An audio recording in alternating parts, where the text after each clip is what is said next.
찬송가 259장을 찬송하시겠습니다. 259장입니다.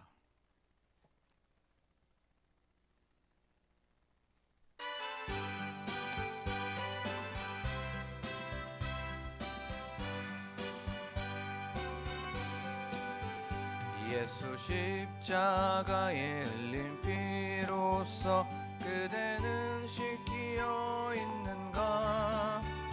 더러운 죄 이게 하는 능력을 그대는 참을지 않은가? 예수의 보혈로 그대는 씻기어 있는가? 마음속에 여러 가지 죄악이 깨끗이 씻기어 있는가? 주 예수와 밤낮으로 늘 함께 그대는 행동을 하는가? 아무 때나 어디서나 그대는 십자가 붙들고 있는가? 예수의 보혈로 그대는 씻기어 있는가? 마음속에 여러 가지 죄악이 깨끗이 씻기어 있는가? 주님 예수 다시 올 때 그대는 영접할 예복이 있는가? 그대 몸은 거룩한 곳 천국에 들어갈 준비가 됐는가? 예수의 보혈로 그대는 씻기어 있는가? 마음속에 여러 가지 죄악이 깨끗이 씻기어 있는가?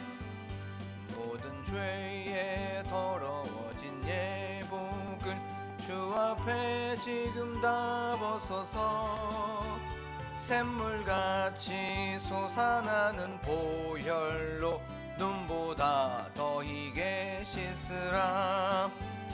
예수의 보혈로 그대는 씻기어 있는가? 마음속에 여러 가지 죄악이 깨끗이 씻기어 있는가? 이 시간 저희들 기도하길 원합니다. 기도할 때 이 찬양의 고백처럼 예수 그리스도의 십자가의 그 보혈로 우리가 정결함을 받고 거룩함을 받고 순수하게 되는 이 시간이 되게 하여 주시옵소서라고 기도하길 원합니다. 또한 거룩한 존재로서 다시 한번 우리의 정체성을 확인하고 또 그렇게 살아가겠습니다라고 결단하고 다짐하는 시간 되게 하여 주시옵소서라고 지금 이 시간 한 목소리로 기도하겠습니다. 참 좋으신 하나님, 저희들 예수 그리스도의 피로써 정결하게 하여 주시고 예수 그리스도의 보혈로 깨끗하게 하시고 순수하게 하시고 거룩하게 하시고 구별되게 하여 주시옵소서. 하나님, 우리가 생각나는 그런 죄들이 있고 허물들이 있다면 예수 그리스도의 보혈로 하나님 보혈의 능력으로 말미암아 우리가 정결하게 되는 시간 되게 하여 주시옵소서. 모든 죄에서 더러워진 우리의 마음과 생각, 이 모든 것들을 정결하게 하는 예수 그리스도의 보혈을 의지하며 예수 그리스도의 피를 의지하며 나아가는 시간 되게 하여 주셔서 하나님 참된 그리스도인의 삶을 살아가는 저희가 될 수 있도록 도와주시옵소서. 하나님, 그 하나님을 기대합니다. 말씀 속에서 저희와 함께 할 줄로 믿습니다. 우리의 길이요 진리요 생명이신 하나님 아버지, 오늘도 이렇게 저희들 하루를 예배로 출발합니다. 기도와 또한 말씀과 찬양으로 시작합니다. 저희들의 마음, 저희들의 중심, 이 예배를 받아 주시옵소서. 이 예배가 하나님을 기쁘시게 하는 예배가 되게 하시고 하나님의 마음을 시원하게 하는, 또한 하나님의 마음을 흡족하게 하는 예배 될 수 있도록 도와주시옵소서. 하나님, 예수 그리스도의 보혈을 의지하면서 나아갑니다. 예수 그리스도의 피를 바라보면서 나아가오니 저희들 이 시간 말씀을 들을 때에 찔림도 허락하여 주시고 도전도 허락하여 주시고, 또한 회개할 영이 있다면, 회개할 부분들이 있다면 이 허물들을 예수 그리스도의 피로써 정결하게 되는 이 시간 되게 하여 주시옵소서. 감사드리며 예수 그리스도의 이름으로 기도하옵나이다. 아멘. 저희가 나눌 말씀은 열왕기상 6장 7절에서부터 10절의 말씀입니다. 열왕기상 6장 7절에서부터 10절의 말씀입니다.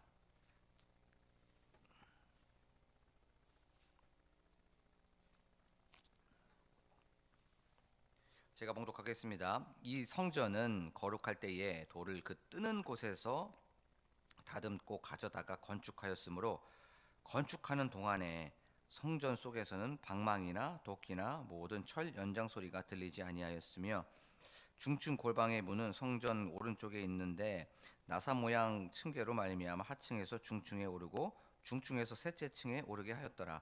성전의 건축을 마치니라. 그 성전은 백향목 석가래와 널판으로 덮었고 또 온 성전으로 돌아가며 높이가 5규빗 되는 다락방을 건축하되 백향목 들보로 성전에 연접하게 하였더라.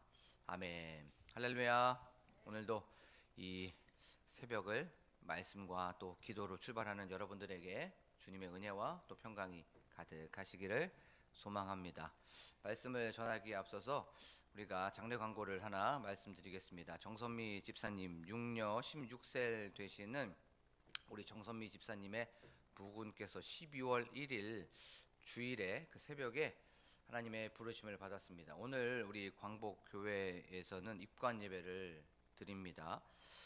입관 예배가 오후 2시에 있습니다. 그래서 교회에서는 현대아파트에서 1시 30분에 상가 주차장에서 출발하도록 하겠습니다. 유족들을 위해서 기도해 주시기 바랍니다. 우리는 저번 시간에 이제 솔로몬이 성전을 건축하기 시작했다는 것에 대해서 말씀을 좀 살펴봤죠.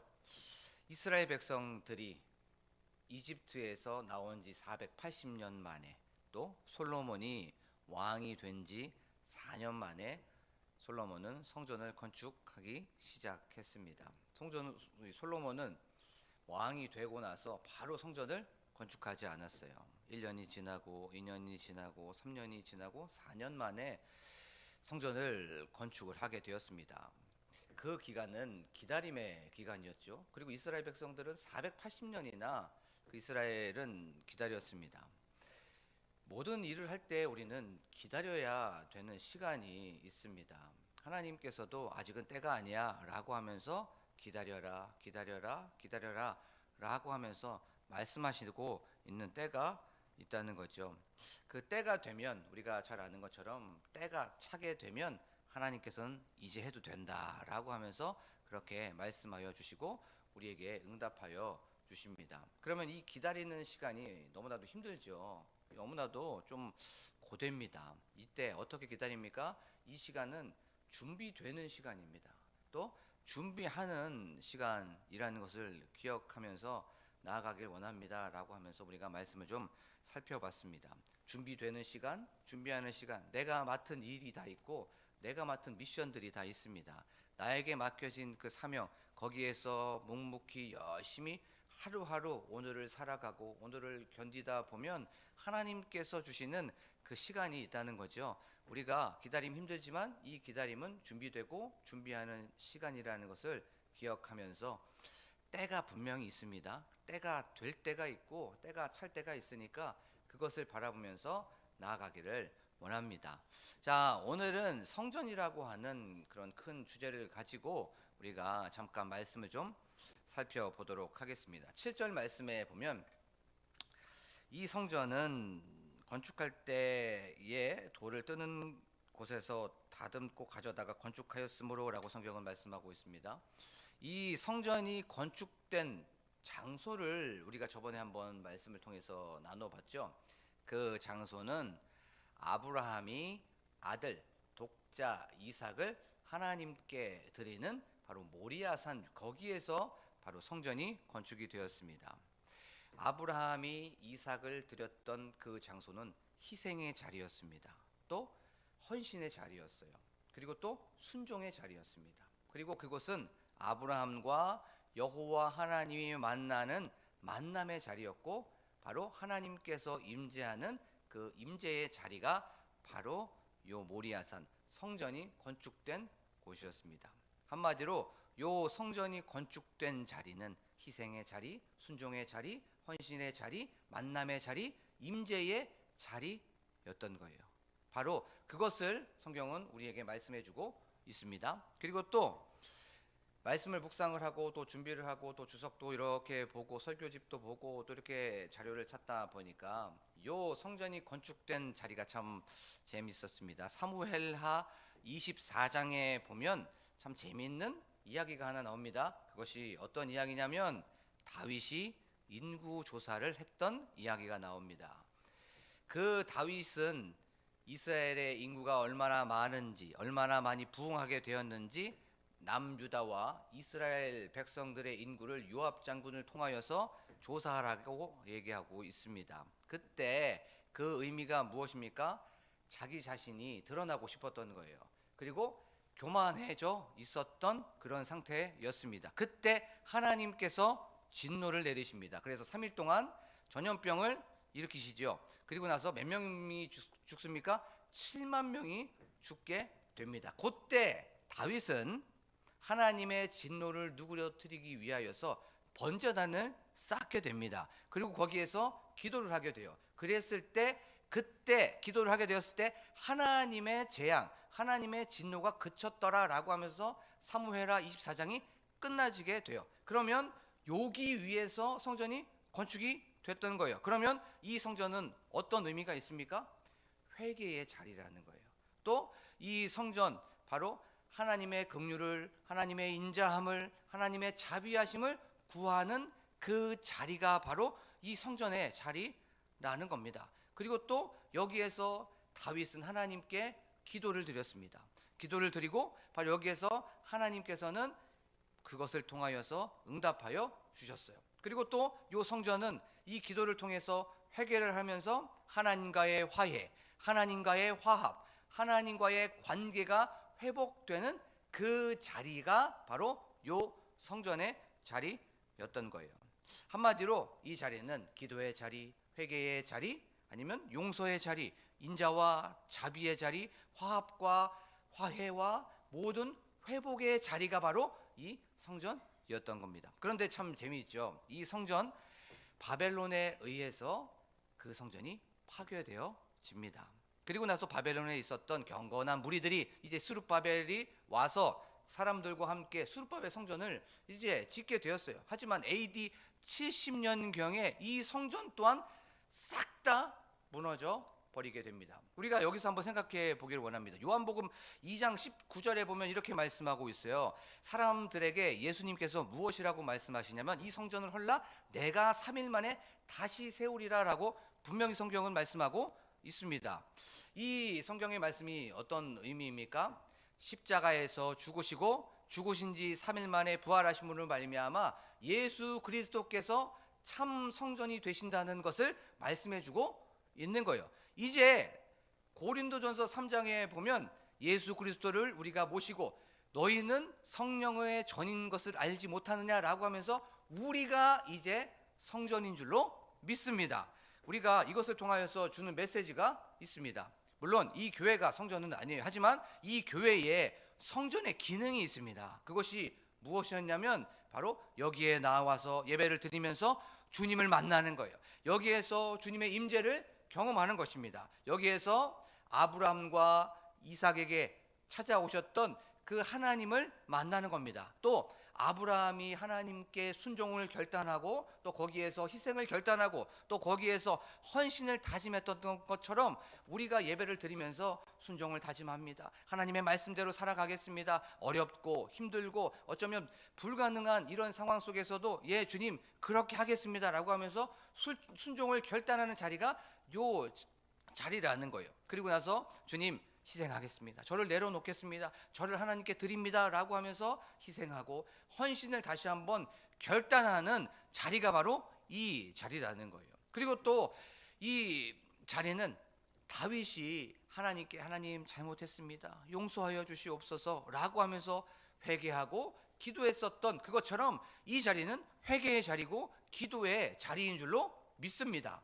또한 우리가 이렇게 기도하고 잘못을 구했을 때 하나님께서는 인자하시고 자비하셔서 이 모든 것들을 용서하여 주시고 이 모든 것들을 하나님께서는 사주하여 주신다는 이 용서의 자리, 사주의 자리라는 것을 기억하면서 나아가는 저와 여러분들이 되기를 간절히 축복합니다. 이 자리는 긍휼의 자리예요. 긍휼의 자리. 이 자리는 모든 것들을 다 품어 안으시고 덮어버리시는 그 자리라는 것을 또 기억하기를 원합니다. 또한 이 성전은 무슨 자리입니까?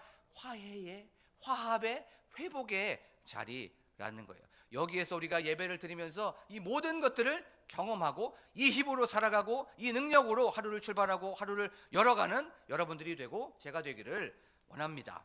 자, 7절의 말씀에 보면, 다시 한번 보면, 성전을 건축할 때 돌 뜨는 곳에서 그 돌을 거기서 다 쪼갰다고 말씀하고 있어요.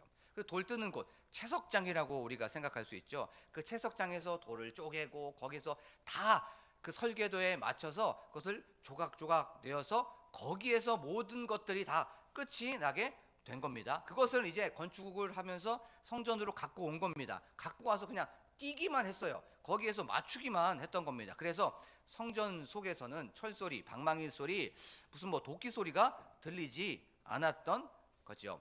그 이유가 있습니다. 그 이유는 성전은 하나님께서 임재하시고 하나님께서 계신다는 그 이유가 있었습니다. 그래서 그것을 상징하고 있었기 때문에 여기에서는 정숙함과 거룩성이 요구가 되었어요. 그리고 또 성전, 우리가 좀 전에 말씀을 나눴던 것처럼 하나님의 임재, 하나님의 그 만나는 장소이기도 하고 또 거기에는 하나님과의 화해, 하나님과의 화합, 하나님과 어떤 평화, 이런 하나님과의 회복을 의미하는 장소였습니다. 그러면 우리가 한번 생각해 볼 수가 있죠. 철, 방망이, 도끼는 그 당시에 무엇을 상징하게 되었냐면, 철이라는 건 당시에 수많은 민족들이 전쟁을 하게 되어서 거기에서 살인과 어떤 피, 복수, 보복을 상징하는 그런 영적으로 너무나도 악한 그 도구가 철이었습니다. 철로 인해서 칼도 나오죠. 철로 인해서 창도 나옵니다.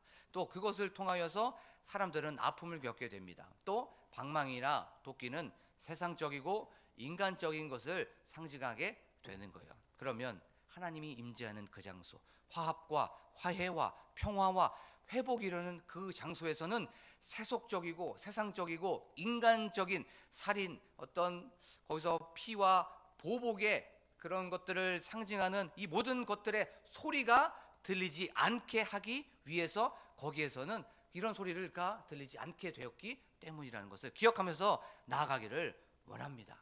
이 소리가 성전 속에서 들리지 않았던 거예요. 이 성전은 바로 거룩한 것이고 순수한 것이라는 것을 말씀해주고 있는 겁니다. 그리고 이 모든 세상적이고 인간적인 것들을 다 배척하는 그곳이 바로 성전이었던 거예요. 이것이 바로 거룩함과 구별된 것을 얘기해주고 있는 것입니다. 자, 그러면 우리가 한번 생각해 보기를 원합니다. 고린도전서 3장에 보면 누가 성전이라 그랬어요? 우리가 성전이라 그랬어요. 너희가 하나님의 성령을 모신 그 전이라는 것을 알지 못하느냐라고 하면서 너희가 하나님의 성전이라고 분명히 고린도전서는 말씀해 주고 있습니다. 그러면 내 속에 무슨 소리가 들리지 않아야 돼요? 철소리, 방망이 소리, 도끼 소리, 세상의 소리가 들리지 않아야 된다는 거예요. 한번 자신에게 한번 질문해 보기를 원합니다. 내 속에서 세상의 소리가 들리지 않고 있나? 내 속에서 인간적인 소리가 들리지 않나? 내 속에서 너무나도 세상적인 소리가 들리지 않나? 이 세상에 있는 소리가 무엇입니까? 돈의 소리, 돈의 힘으로 하는 거야. 사람의 힘으로 하는 거야. 사람의 능력으로 하는 거야. 사람의 지혜로 하는 거야 라고 하면서 내 속에서 이 방망이 소리, 철의 소리, 또 도끼 소리, 이 인간적인 소리가 들리지 않고 있는지를 한번 자신에게 한번 질문해 보기를 원합니다. 성전 속에서 방망이 소리와 철 소리와 도끼 소리가 나지 않았던 것처럼 세속적인 것, 세상적인 것, 인간적인 것 다 하나도 나지 않는 것처럼 오늘 우리 속에서 내가 바로 성전이기 때문에 내 마음 속에서 우리 속에서 이 소리가 들리지 않기를 원합니다. 이 모든 것들이 다 사라지는 이 시간이 되기를 원합니다. 나는 하나님의 거룩한 성전으로서 세상적인 것 다 뒤로하고 다 내려놓고 오직 순수하게 구별된 사람으로 우리가 결단하고 나아가고 다짐하는 이 시간이 되기를 원합니다. 그리스도인의 경쟁력은 돈도 아니고, 그리스도인의 경쟁력은 건물도 아니고, 그리스도인의 경쟁력은 어떤 힘도 아닙니다. 요즘 이 시대의 그리스도인의 경쟁력은 거룩함입니다. 이 시대는 너무나도 거룩해져 있지 않아요. 너무나도 음란해져 있고, 너무나도 많이 뒤섞여 있습니다. 너무나도 혼탁해져 있어요. 거룩함은 잘라내는 것이고, 거룩함은 섞이지 아니하는 것이고, 거룩함은 구별된 겁니다. 구별되어져만 있다면, 우리가 섞이지만 않는다면, 우리가 끊어내면 반드시 세상에서 경쟁력이 있는 사람인 줄로 믿습니다. 어쩌면 우리 교회가, 이 한국 교회가 거룩함을 잃어버렸기 때문에 너무나도 섞이고 끊어내야 될 부분들을 끊어내지 않고, 그것에서 물이면 물에 물 탄 듯 술에 술 탄 듯 그렇게 살아가기 때문에, 구별되지 않기 때문에 우리 한국 교회가 이렇게 힘을 잃어버리진 않았을까를 다시 한번 생각해 보게 되었습니다. 사랑하는 광복교회 성도 여러분, 여러분들이 한 분 한 분이 다 교회인 줄로 믿습니다. 이 교회는 바로 죄로부터 불러낸 사람들의 모임입니다. 하나님이 함께 하시는 사람들의 모임입니다. 예수의 이름으로 고백한 사람들의 모임이 교회죠. 그 사람들이 바로 여러분들입니다. 여러분들이 이 세상에서 나아가서 세상의 소리가 충만한 그곳에서, 철소리, 방망이 소리, 도끼 소리가 너무나도 가득한 그곳에서 구별되게 살아가십시오. 오늘 하루도 거기에서 끊어내면서 살아가십시오. 거기에서 혼탁한 세상 속에서 섞이지 않고 순수하고, 거기에서 구별된 사람으로 살아가는 하나님의 참된 성전이 되는 이 시간이 되고, 오늘 하루가 되는 저와 여러분들이 되기를 간절히 축복합니다. 그러면 어떻게 해야 됩니까? 나는 사라져야 돼요. 예수 그리스도의 보혈의 능력으로 말미암아, 오직 예수 그리스도의 피로 말미암아 십자가 밑으로 나아가서, 십자가에서 나를 못 받고, 십자가에서 내 생각, 내 마음, 내 지혜, 내 능력, 내가 하려고 했었던 이 모든 것들을 다 못 받고, 오직 예수 그리스도의 보혈의 능력으로, 오직 예수 그리스도의 십자가의 능력으로 세상에서 참된 그리스도인으로서, 참된 성전으로서 드러나는 오늘 하루가 되는, 또 제가 되고 여러분들이 되고 이 시간이 되기를 간절히 축복합니다. 지금 이 시간 말씀을 기억하면서 기도하길 원합니다. 하나님, 저희들 하나님의 성전입니다. 하나님, 이 성전의 자리에 모여서, 또한 이 예배당에 모여서 하나님을 예배했을 때 주님을 만나게 하시고, 또한 회개를 경험하게 하시고, 또한 저희들 이 자리에서 주님의 인자하심과 긍휼하심과 또한 자비하심을 경험하는 저희들이 되게 하여 주시옵소서라고 저희들 기도하길 원합니다. 또한 내가 성전입니다. 하나님, 세상에 나아가서 거룩함을 보여지고 거룩함을 드러내는 저희들이 되게 하여 주시옵소서. 너무나도 거룩함을 잃어버린 그 상황 속에서 섞이지 않고, 또한 저희들의 삶 속에 끊어내게 하여 주시고 구별된 저희들이 될 수 있도록 도와주시옵소서. 내 마음속, 내 중심에서 철소리, 또한 방망이 소리, 하나님 도끼 소리가 나지 않습니까? 하나님, 이 모든 것들 예수 그리스도의 보혈로, 예수 그리스도의 피로 다 씻기게 하여 주시고, 십자가 밑으로 나아가 이 모든 것들을 내려놓고 못 받고 오직 하나님의 성전으로서 드러나는, 다시 한번 새겨지는 이 시간이 되게 하여 주시옵소서라고 기도하길 원합니다. 또한 저희들 교회 건축을 위하여서, 교회 부흥을 위하여서 담임 목사님과 함께 동역하시는 사모님을 위하여서, 장로님들과 권사님들과 안수 집사님들과 우리 집사님들을 위하여서, 우리 성도님들을 위하여서 기도하길 원합니다. 또한 셀의 부흥과 셀을 위하여 기도하길 원합니다. 또한 저희들 특별히 기도했을 때에 우리 사무총회가 이제 다음 주에 있습니다. 이 사무총회가 은혜로운 성총회가 되게 하여 주시고, 또한 그것을 통하여서 일꾼들이 뽑아 세워지게 되는데, 2025년도 그 사명자에게 하나님 함께하여 주시옵소서라고, 또한 능력으로 덧입게 하여 주시옵소서라고, 십자가를 품고 나아가는 우리 사명자들, 또한 일꾼들이 되게 하여 주시옵소서라고 기도하기를 원합니다. 또한 저희들 우리 교역자들을 위하여서, 나라와 민족을 위하여서, 교회의 환우들을 위하여서 각자가 가지고 나온 기도 제목을 놓고 간절하게 주여 한번 부르고 기도합니다. 주여! 하나님 아버지, 저희들 하나님의 성전이라는 것을 기억하게 하여 주심에 하나님 감사합니다. 하나님, 저희들 이 성전의 자리는 주님의 임재의 자리고 순종의 자리고, 또한 저희들 희생의 자리고 헌신의 자리고 하나님을 만나는 자리라는 것을 알게 하여 주심에 하나님 감사합니다. 하나님, 저희들 예배